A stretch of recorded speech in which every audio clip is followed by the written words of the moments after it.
Bom, então, como eu estava dizendo, vou gravar a aula de hoje, a aula de quinta-feira, já com vocês explico, e passo a lista de exercício numa lista só, porque o conteúdo é pequeno, não é muita coisa. A gente vai entrar na lei de Ohm. Então, resistência e lei de Ohm, então é conteúdo pequeno. Aí, semana que vem, já entra a associação de resistores, série paralela, e na próxima, associação de resistor mista. Então, vamos começar.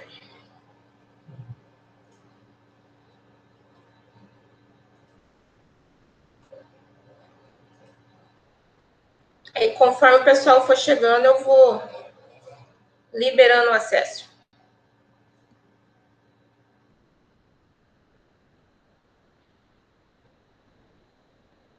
Bom, então a gente está na nossa terceira aula, vamos ver a associação de resistores. O conteúdo eu tirei desse livro aí que é o Bolestad, capítulo 3.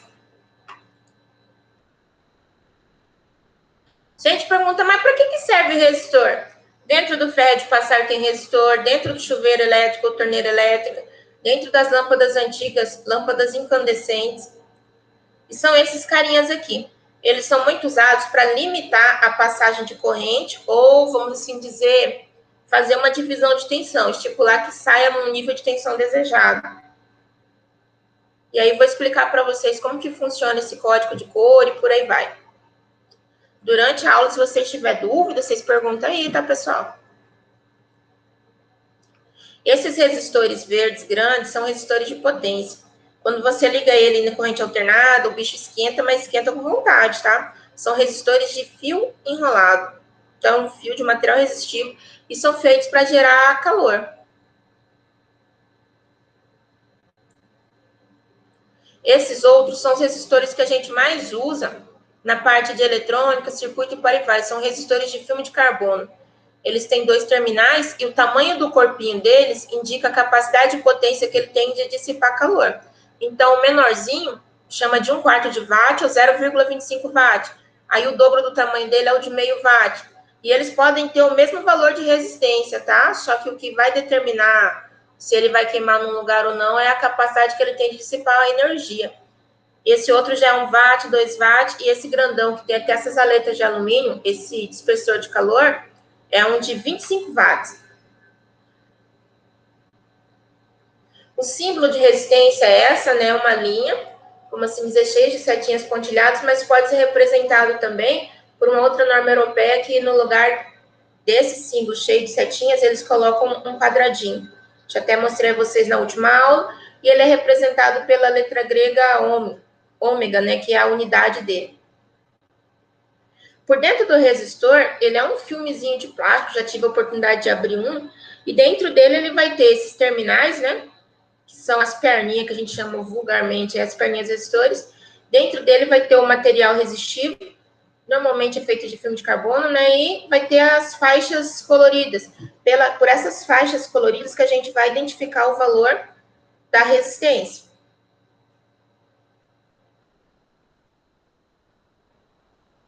Isso aqui é um outro visto de um corte diferente. Isso daqui é um filme de carvão enrolado. Então, conforme o número de volts desse filme de carvão, vai aumentar ou diminuir o valor da resistência. Novamente, na ideia de proporção do resistor em relação à potência. Aqui ele aparece o resistor de até 1/8 de watt. Sempre que a gente vai mexer com parte de circuitos eletrônicos, só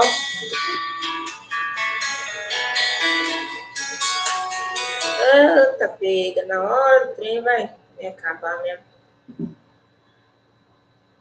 Na hora, deixa eu liberar aqui, tá chegando, gente. Aqui.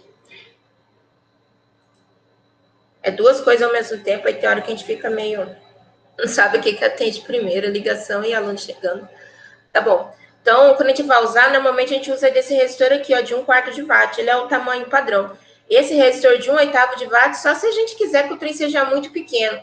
Porque como ele dissipa pouco calor, dependendo do que você for fazer, o resistor queima, tá? Então, não serve muito, não. A gente usa mais 1/4 de watt.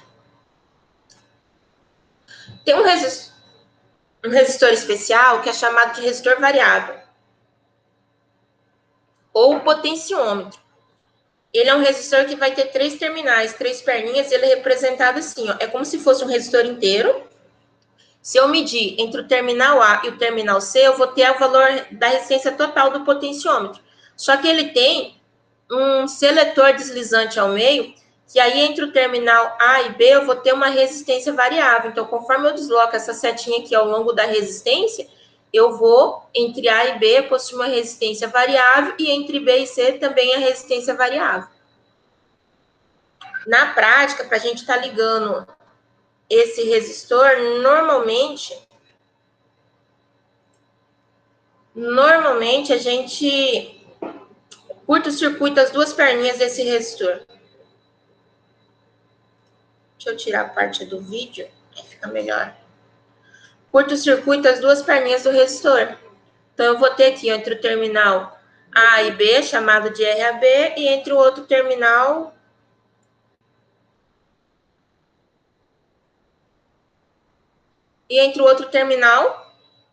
entre o ponto, né, do meio e a outra parte, o B e o C, outra resistência. Então, trocando em miúdos, eu tenho aqui o componente, né, visto de baixo da forma real. Ele tem realmente um disco seletor e 3 terminais. Aí eu vou medir a resistência entre essa perninha e essa perninha. A potência total desse potenciômetro é 10 kΩ. Se eu deixar o valor seletor aqui no zero, entre A e B, eu vou estar medindo a resistência total, 10 kΩ. Ou, desculpa, 0 kΩ, porque ele está no zero. Não tem resistência entre as 2 perninhas, tá encostadinho. Conforme eu rodo o potenciômetro, ele vai atingir a metade do movimento. Lembrando que o movimento do potenciômetro não é exatamente igual ao movimento das perninhas dele, tá? Que não ficou sem a escala. Aqui ele está na metade, vai medir a metade da potência, do valor total da resistência, e aqui ele está no final, vai medir a resistência inteira. Então, quando a gente vai usar na prática, a gente pega 2 perninhas dessa e liga num ponto só, e aí a gente vai ter um componente de 2 terminais passíveis de ser usado em circuito. A gente usa potenciômetro para aumentar ou diminuir volume, né, naqueles equipamentos antigos que é de girar, controle de temperatura e por aí vai. Os potenciômetros, eles podem ser 2 tipos, segundo a forma de variação dessa resistência. Eles podem ter uma variação linear, ou seja, proporcional ao giro, a resistência varia de forma linear, ou ele pode ter uma variação não linear. Conforme eu giro, no começo ele vai devagarzinho, de repente, para um pequeno giro, ele aumenta muito o valor da resistência. São chamados de potenciômetro logarítmico. Potenciômetro logarítmico.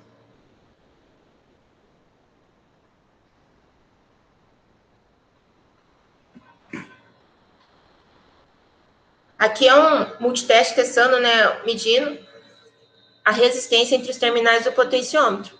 Então, se eu medir aqui, o potenciômetro tem a capacidade total de 1 megaohm. Se eu medir entre o ponto C e o ponto A, eu vou obter no equipamento 1 megaohm. Se eu medir entre o ponto C e o ponto B, estando o potenciômetro nessa posição, o valor total dele é 1 mega.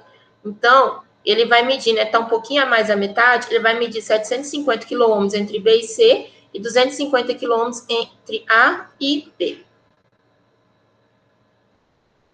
Como o resistor, normalmente o corpinho dele é pequeno, o pessoal inventou um código de cores para estar definindo o valor da sua resistência.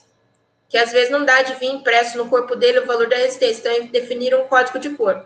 Então, todo resistor, ele vai ter esse jeitão. O resistor de filme de carbono, ele vai ter esse jeitão. Ele vai ter 5 ou 4 faixas e uma faixa mais distante que vai ser a faixa referente à tolerância. Então, vamos lá. As cores variam de preto até sem cor, onde preto vale 0, marrom vale 1, vermelho vale 2, laranja 3, amarelo 4, verde 5, azul 6, violeta 7, cinza 8, branco 9. As cores ouro, prata e sem cor são usados para definir a taxa de tolerância do valor da resistência. Então, se o resistor tiver a última faixa dourada, significa que o valor da resistência dela pode variar em mais ou menos 5%. Ou seja, se for um resistor de 100 ohms e tiver a faixa dourada no final, o valor da resistência daquele componente pode ir de 100 mais 5, né? 105 ohms até menos 5, 95 ohms. Então, ele vai de 95 a 105 ohms, com a taxa de variação de mais ou menos 5%.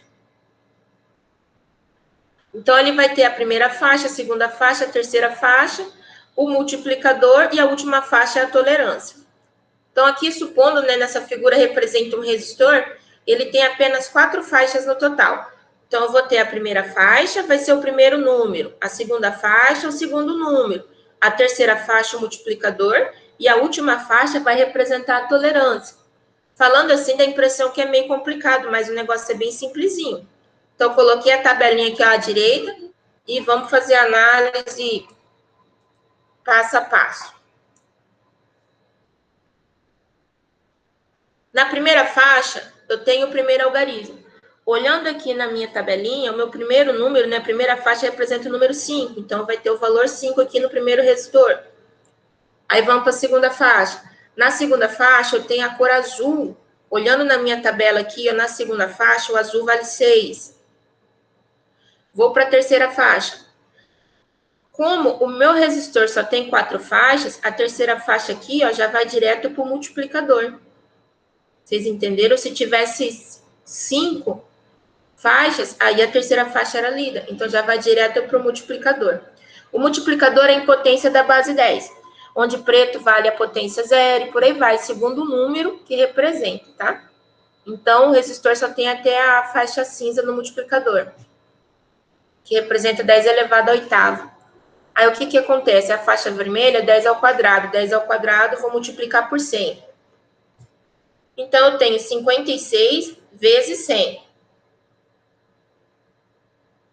E a última faixa é a faixa de tolerância. Então, 56 vezes 100 equivale a ser 5,6 quiloohms, com a tolerância de mais ou menos 5%. Agora, nesse resistor, eu já tenho 5 faixas. Aumentou uma faixa amarela aqui no meio e a última faixa passou a ser a faixa cinza ou prateada, né?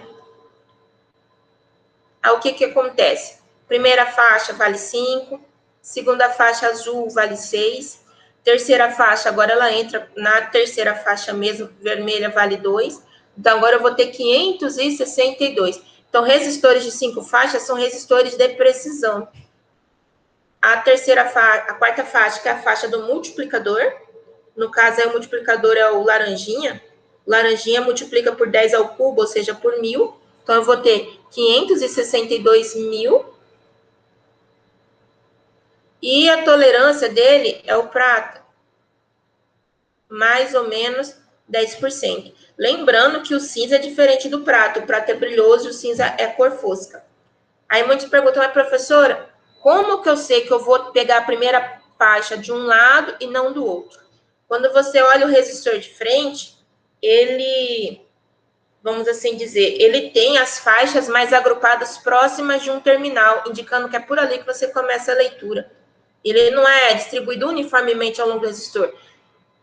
Onde ele começa a leitura é mais perto do terminal. Aí você sabe que é por ali que você começa a ler.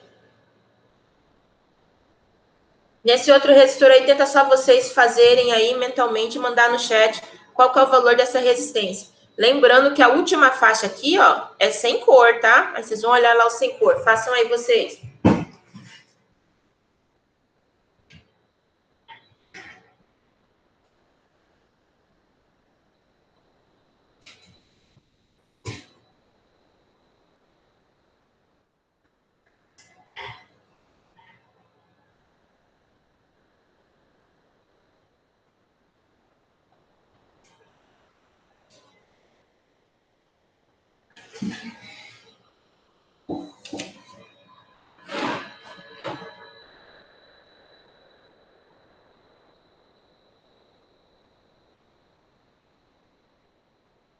Ó, o pessoal tá ligeiro, hein? Sim mesmo, gostei.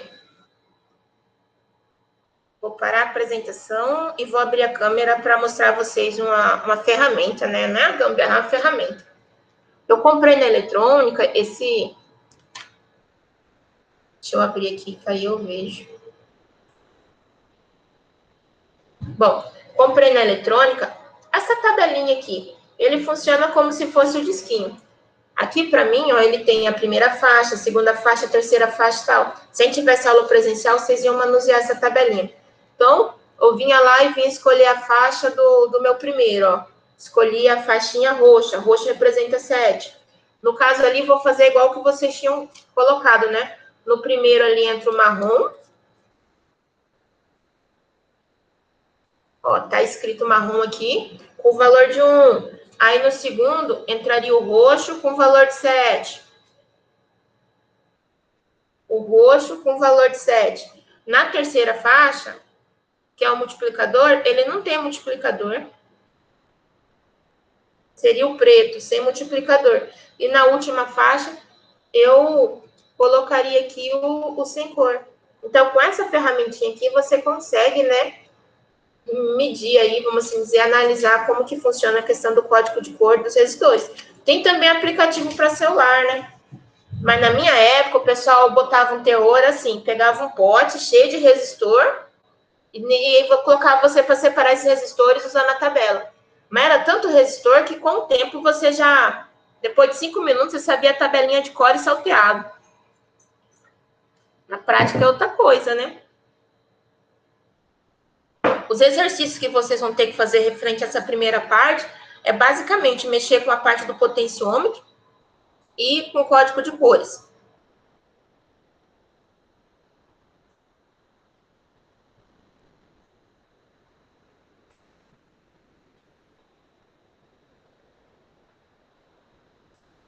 Pronto, coloquei aqui, vamos continuar. Então, primeira faixa marronzinha vale 1, segunda faixa roxo vale 7, terceira faixa vermelho 00, né? Eu nem coloquei a terceira faixa aqui. E aí, como era sem cor na última faixa, mais ou menos 20% de tolerância. O princípio é esse. Vou mostrar a vocês a parte da lista de exercício.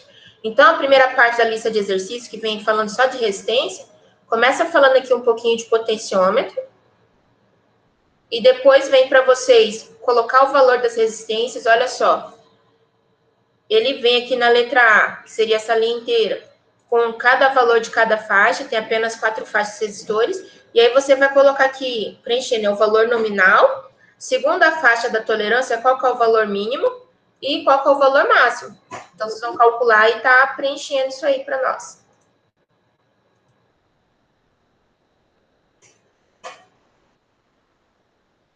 Essa é a primeira parte, lembrando, né, que toda a lista que eu passo a vocês tem a resposta no final, mas não olha a resposta não, tenta fazer, é importante vocês aprenderem isso aí que é o básico. Alguém tem alguma dúvida referente a isso? Esse primeiro começo?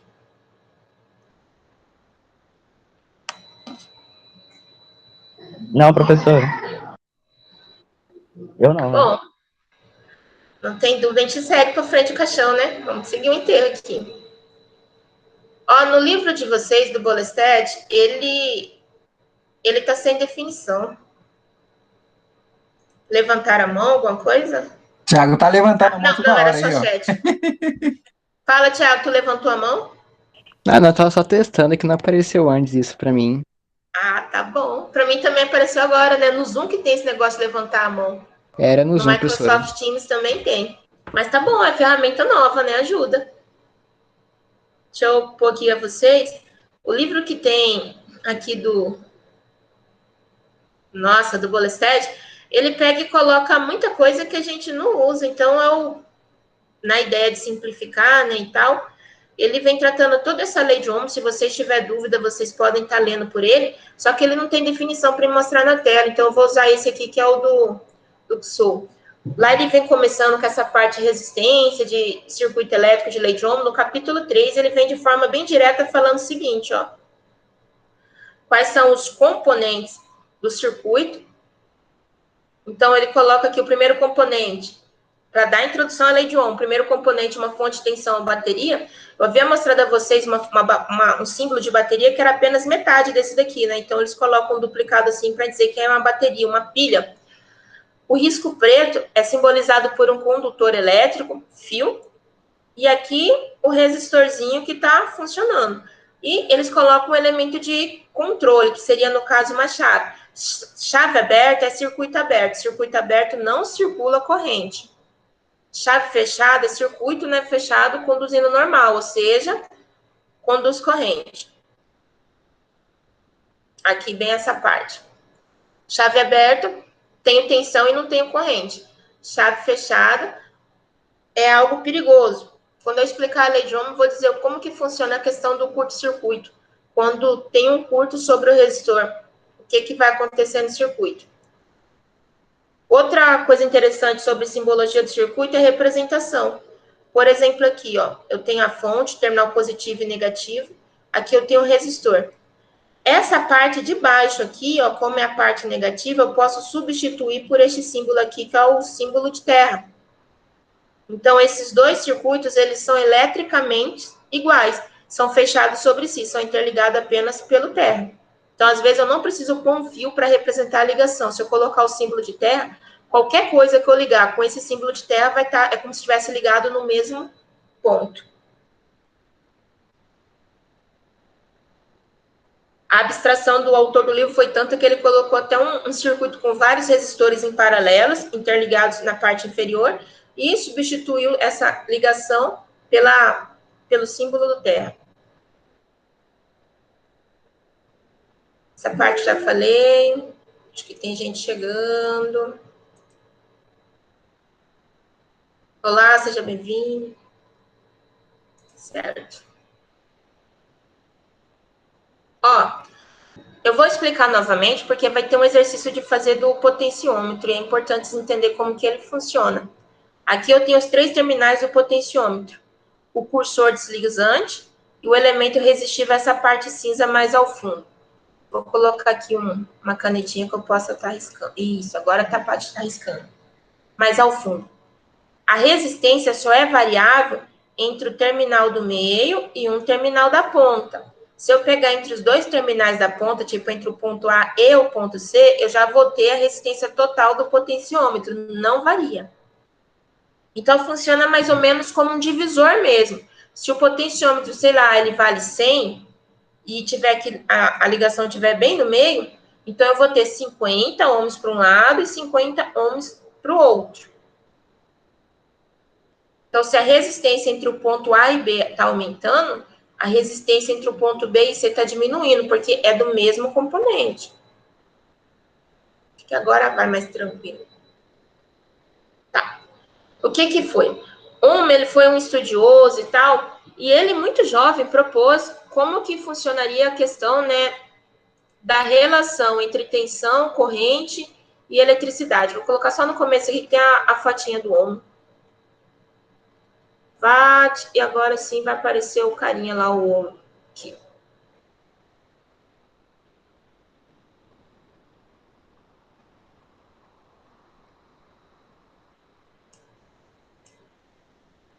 Então, o nome dele era George Simon Ohm. Ele era um alemão, físico, matemático, professor de física na Universidade de Colônia. O que aconteceu? Ele propôs, né, a relação que tinha entre a tensão, corrente elétrica e a grandeza nova que ele descobriu, que é a grandeza que oferecia oposição à passagem da corrente, que ele batizou com o nome de resistência elétrica. E aí, quando ele apresentou os estudos dele, ficou um estudo assim, não estava academicamente perfeito, né?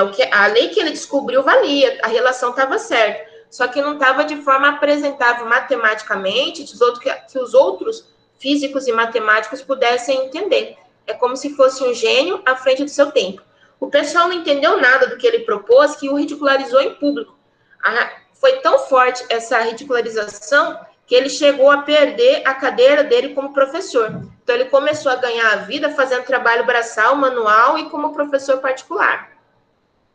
Porém, depois de 22 anos, alguém conseguiu entender os estudos dele E aí ele foi reconhecido, ganhou então uma cadeira na universidade de prestígio da época, uma medalha, porque suas pesquisas foram muito relevantes para a sociedade, tanto no campo da física molecular, acústica e comunicação telegráfica. O que ele percebeu? Ele fazia um experimento onde ele tinha lá um componente que depois, vamos falar, tinha um resistor lá, pá. E aí ele pegou esse resistor e fazia o seguinte, ele media quanto de tensão ele estava aplicando e quanto de corrente circulava pelo circuito. O resistor fixo. E aí ele aumentava um pouquinho a tensão, via que tinha uma variação proporcional na corrente. Aumentava um pouco mais a tensão e tinha uma proporção variável na corrente. Aí ele percebeu que o valor da resistência, que é o componente fixo, né, o resistor fixo, ele tinha uma relação linear entre a tensão e a corrente. Então, ele estabeleceu o seguinte, que a corrente era diretamente proporcional à tensão dividido pela resistência. Isso ficou conhecido como a primeira lei de Ohm. Então, eu sei que vocês são jovens cientistas e tal, mas se vocês quiserem pôr o nome de vocês em alguma lei, dá tempo, tá? Vai que um dia a gente dá aula aí falando sobre o nome de vocês, já imaginou? A lei de fulano, lei de fulana. Ó, coisa boa. Então, ele relacionou a corrente com a tensão com a resistência. De igual forma, né, por ser uma equação bem simples, ela também fica relacionada à resistência como sendo o resultado da divisão entre tensão e corrente, e a tensão como sendo o resultado do produto, ou seja, a multiplicação entre corrente e resistência. Só lembrando que esses três componentes têm que estar na unidade fundamental. Corrente tem que estar em ampere, resistência em ohms e tensão em volts para a lei fechar certinho. Se tiver, vamos assim dizer, fora da unidade fundamental, aí você vai ter que fazer a correção da unidade. O pessoal, como é, né, pessoal inteligente, sempre vai pela lei do caminho mais fácil, inventou um jeito de memorizar a lei de Ohm e funciona para outras leis. Eles pegaram e escreveram na bolinha, né, mas eu vi também no triângulo, tensão em cima, corrente e resistência. Então, se eu quero saber o valor da corrente, eu tampo aqui o valor da corrente com o dedo, vai me sobrar a tensão dividido pela resistência. Ah, eu quero saber o valor da resistência, então eu tampo a resistência com o dedo, vai sobrar a tensão dividido pela corrente. E se eu quero saber o valor da tensão, tampo a tensão e vai ter corrente vezes resistência. Então, é o círculo da lei de Ohm. Como que funciona isso? Isso aí funciona de, vamos dizer, um jeito bem básico, né? Olha só. É para calcular a corrente, quando a tensão vale 120 volts e a resistência vale 30 ohms. Aí você vai lá, coloca na equação. Corrente igual a tensão dividido por resistência. A tensão vale 120 e a resistência vale 30 ohms. Ao fazer a divisão de 120 por 30, vai obter os 4 amperes. E o livro ainda traz de forma didática, né, como que seria isso no círculo de Ohm. Então, esse princípio se baseia para todas as outras equações. De forma semelhante agora, ele quer saber o valor da resistência. Eu não vou explicar muito essa parte, porque eu sei que vocês fizeram o ensino médio. No ensino médio, isso aqui para vocês é igual andar para frente, tá? Tá bem explicadinho. Vou para a parte que é mais difícil um pouquinho, que é a parte da potência com a energia elétrica. Bom, aí, quando ele fez essa relação da lei de Ohm, ele falou que tensão era igual resistência elétrica vezes a corrente, ou corrente vezes a resistência. A ordem dos fatores não altera o produto. E aí, depois, veio um rapazinho, vou mostrar a vocês o rostinho dele. Rapaz, gente boa, simples de tudo, cara. Cadê o Watt? James Watt. Aqui, James Watt, esse senhorzinho aqui. Então, em 1882, que é essa foto. Ou seja, em 1757, quando ele tinha 21 anos de idade, ele tinha um talento inovador para projetar instrumentos matemáticos, como transferidor e compasso. Isso em várias escalas. Depois, ele começou a usar um condensador para aumentar a eficiência das máquinas a vapor. Por incrível que pareça, a máquina a vapor funciona assim. Tem que ser a diferença de temperatura entre a água que está entrando para ser aquecida e o vapor de água aquecida, né, a fumacinha de água que sai, para ter um melhor rendimento. Se você usar água quente, você perde rendimento. Então, tem que ter essa diferença de temperatura. e ele fez o condensador. O que é condensador? É como se fosse um tubo com um caminho bem longo, refrigerado a água, para refrescar esse vaporzinho que já foi utilizado para gerar energia e colocar ele de volta no sistema. E aí ele foi registrando suas patentes e tal. Ele foi tão inteligente que ele fez, né, o símbolo de potência elétrica, né, recebeu o nome dele, dado aos trabalhos que ele executava com a máquina a vapor. Aí, o que tem a ver a potência elétrica? A potência elétrica, ela vai ser diretamente proporcional ao produto da tensão pela corrente. Por exemplo, uma lâmpada incandescente de 100 watts. A potência dela de 100 watts é diretamente proporcional, ou seja, para ela ter 100 watts de iluminação, tem que estar alimentada numa tensão e na corrente nominal. Aí vai produzir os 100 watts. Se a tensão for menor, a potência vai ser menor. Se a corrente diminuir também, a potência, o brilho da lâmpada diminui. A potência dada em watts, tensão em volts e corrente em ampere. Do mesmo jeito que fez lá o círculo de Ohm, faz também um símbolo, o círculo de potência, né, para com essas três grandezas relacionadas. Aí o pessoal veio e falou, não, esse símbolo aí, essa lei de Ohm está bem simples, vamos expandir isso daí. Então, o pessoal definiu o seguinte, ó, potência é tensão vezes a corrente. Só que usando lá a lei de Ohm, ele está falando assim, olha, mas a tensão é corrente vezes resistência. Eu vou substituir o valor dessa tensão aqui na equação de potência para me ter uma relação entre potência e resistência. E por incrível que pareça, algumas vezes você tem que fazer isso para solucionar circuitos. Então, a potência com função da resistência vai ser, ó, potência vai ser igual, no lugar de V, vou colocar o IR vezes a corrente. Fazendo a multiplicação, I vezes IR vai ser I ao quadrado multiplicado por R. Então, eu tenho uma equação de potência que relaciona a grandeza de corrente e resistência. Não preciso mexer com tensão. De um modo bem clássico, né, e até simplista demais, dá para dizer o seguinte, são 4 grandezas relacionadas em 2 equações, a lei de Ohm e a segunda lei, né, que seria a lei da potência. Onde sempre você vai ter 2 variáveis e vai estar pedindo uma ou as outras 2. Sempre assim, você tem 2 coisas e está pedindo o que está faltando. Do mesmo jeito que substitui o valor da tensão na equação da potência, agora ele pensou, cara, e se eu substituir o valor da corrente que eu tenho lá da lei de Ohm? Então, eu vou ter uma equação que permite descobrir a potência sem usar a corrente. Então, a potência, com substituindo a corrente, vai ser tensão ao quadrado dividido pela resistência.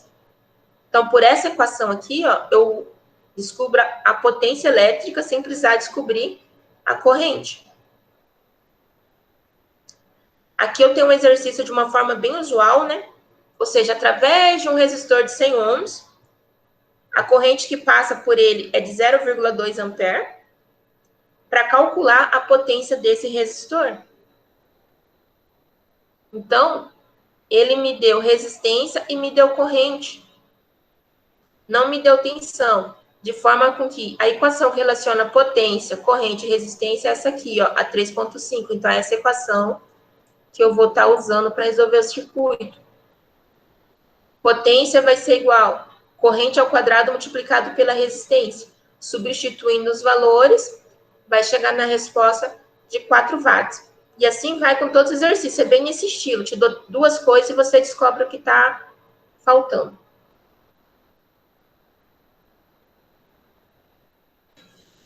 Aí veio mais um estudioso que ele chegou, né?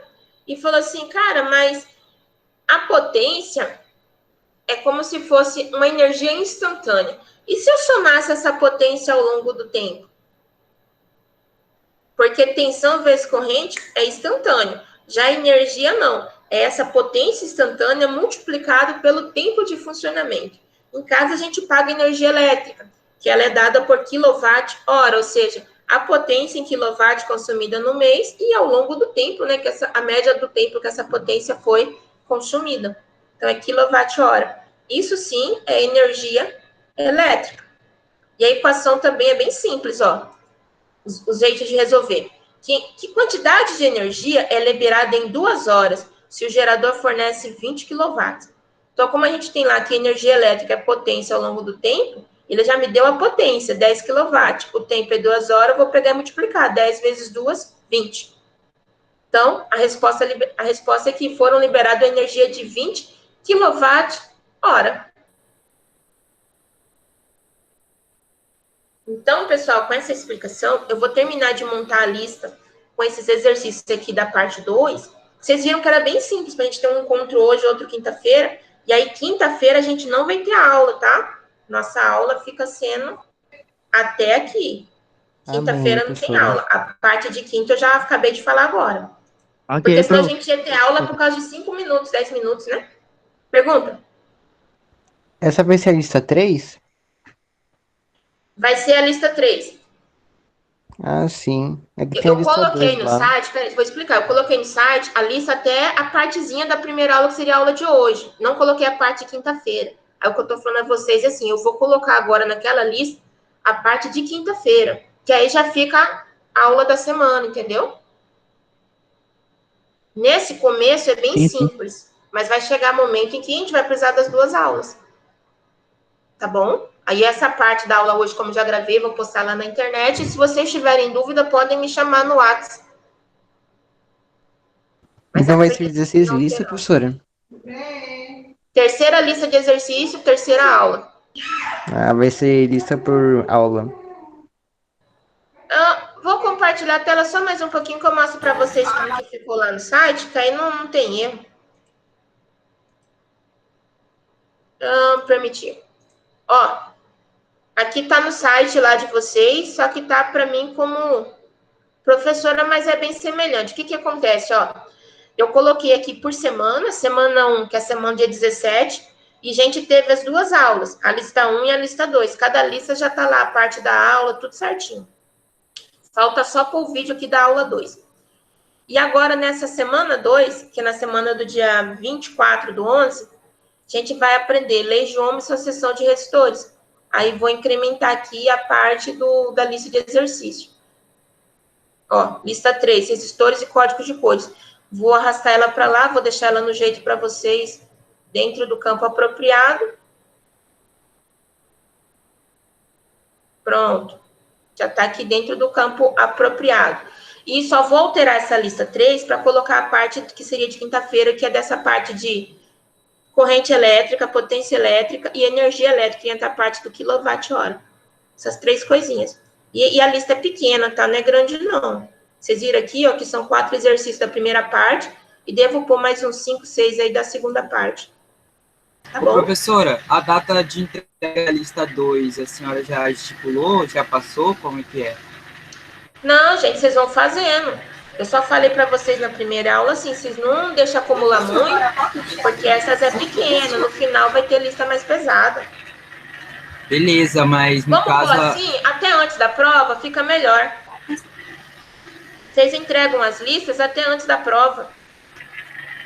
Ó, segundo o calendário aqui, ó, a prova tá marcada para a semana do dia 15 de dezembro, a primeira prova. Então, vocês me entregam até antes da prova todas as listas desse primeiro período. 15 de dezembro.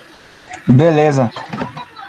Tranquilo, assim é fácil. Porque como vocês já vão ter que estudar para a prova, já entrega a lista, vai estar salvo, tá? Ok, professor. Então, tá bom, galera. Tudo de bom para vocês. Só me dá uns 20 minutos para mim montar a lista certinho e já altero no site. Abraço. Ok. Beleza, até mais. Boa tarde, boa noite. Falou! Não é pra levantar a mão não, Thiago?